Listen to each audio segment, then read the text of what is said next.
Hi, I'm Terry with Beautiful Creative You. Thanks for joining me today. Let me ask you a question. Have you ever had a picture in your head of something you wanted to create or an image you wanted to create, but when you open ChatGPT or Midjourney or your favorite, whatever your favorite AI image generator is, you have absolutely no idea what to type. All your creativity just seems to drain right out of you. Well, you're not alone. One of the biggest reasons that beginners get stuck isn't because they're not creative. It's because they don't yet have the words to describe what's in their imagination. Yet, that is. That's exactly why I created my free AI image prompt generator. Instead of starting with a blank box, it gives you a place to start. Let me show you. All right, so here we are inside the AI image prompt generator, and I'll leave the link for it in the comments below. What you want to do, you'll see that it starts out just with a welcome, and it's giving you the chance to choose an image idea, a style, and a mood. And so with that, after that, it's going to generate the prompt for you, and you can use it in Midjourney, Ideogram, Artistly, ChatGPT, wherever you want to use it. It'll work. And so first we scroll down, and step one is what is it you want to create? Well, today I'm going to do something I often do is something to do with my dog. I love her. So we're going to create an adorable Australian Shepherd puppy. She's not a puppy, but let's make her a puppy. Chasing a butterfly through a summer garden. Now, I could have just put a dog and it would have given me a prompt. I could have put anything I wanted to, a cottage in the woods, a cottage in a meadow, a beautiful sunset. You can put as little or as much as you want into this. The more you add, the more detailed it gives you, the better you'll have coming back.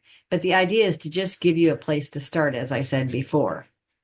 So we've got the adorable Australian Shepherd puppy. We're going to choose an image type, and I want an illustrative artwork. The other, you can see here the choices are a photorealistic image, clip art or sticker, simple coloring page, decorative coloring page. Now that's a simple one would be more if you're trying to create a child's coloring page. Decorative would be for an adult. And of course, adults sometimes like simple, and some kids want more detailed. You can also do an icon, a symbol, or decorative elements. Gives you some choices here. So I'm going to choose an illustrated artwork and then choose a visual style. You can see it's got watercolor, botanical illustration, storybook illustration, digital painting, fantasy art, vintage illustration, minimal line art, and I think that last one, oh, we've got kawaii cute illustration and cartoon illustration. I'm going to do a storybook illustration for this first example. And then the mood for this, of course, has to either be whimsical or playful. Let's choose playful.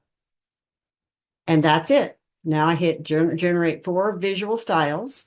And what it's going to bring back is 4 different types. Now, you'll notice these prompts are almost the same, but each of these boxes adds in something to take it a different direction. So for instance, clean and simple doesn't really touch the prompt too much. And you can get in and play with it yourself.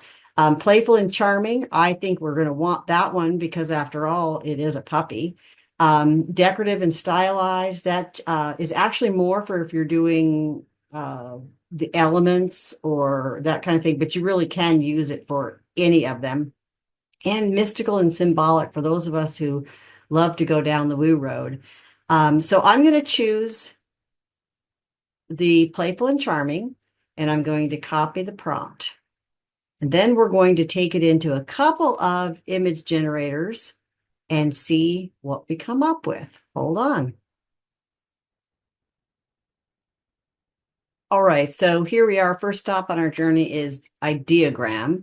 This is one that I really like a lot. So I'm going to paste in my prompt right here. I'm not going to worry too much about these down here. It's set for a 4x5 image, which is just fine for our purposes right now. And I'm going to then hit enter.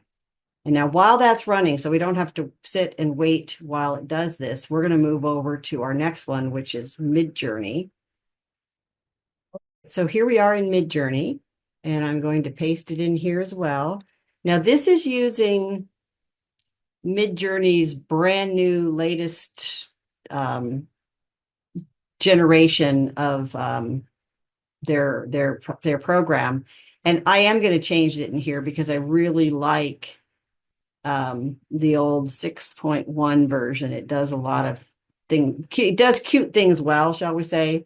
So we're going to go ahead there, close that, and hit enter. I've pasted the prompt in. Otherwise, I'm not going to worry about the size, the shape of the image and that kind of thing.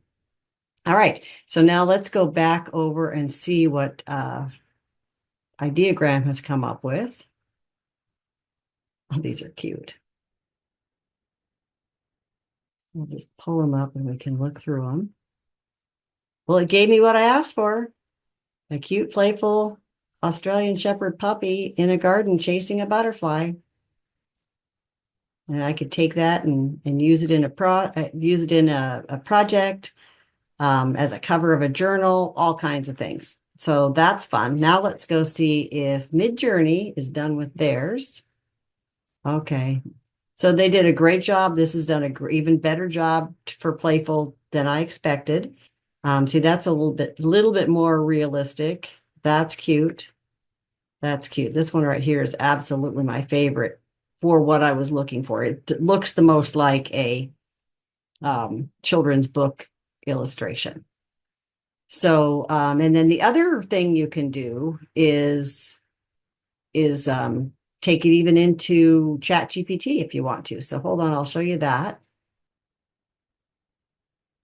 Okay, so I took it into ChatGPT and ran it in here as well. I just put the prompt in, hit enter, and this is what it came up with here. And I think this is really adorable.